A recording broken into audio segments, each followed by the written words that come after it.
ধীরে ধীরে এই কালীকুণ্ডী ধামের ভক্তদের ভিড় শুরু হয়েছে। হরে কৃষ্ণ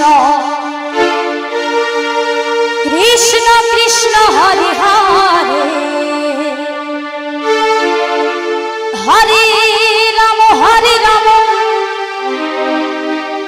রাম রাম হরে হরে। এটা নির্মাণ করেছে তাপস সাহা। ওটা হলো হরিনামের ঠাকুর। আচ্ছা, তারপরে এখন ওইদিকে করে দিয়েছে রান্নার ঘর। কোথা থেকে আসছেন এই মন্দিরে? এখানে আমি ওই হাটখালিগঞ্জ থেকে আসছি। কেমন লাগছে এখানে? খুবই ভালো, খুবই ভালো। আমি তো ওইটা করে দিয়েছে অফিস।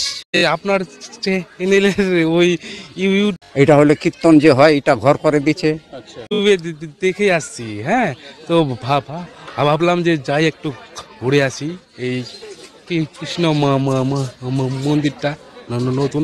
কেমন লাগছে কিন্তু পরিবেশ? কেমন লাগছে? খুবই ভালো, বেশ মনোরম, শান্ত শিষ্ট। হ্যাঁ, চারদিকে খোলা মাঠ, খুবই ভালো। হরে কৃষ্ণ কৃষ্ণ কৃষ্ণ হরে হরে হরে রাম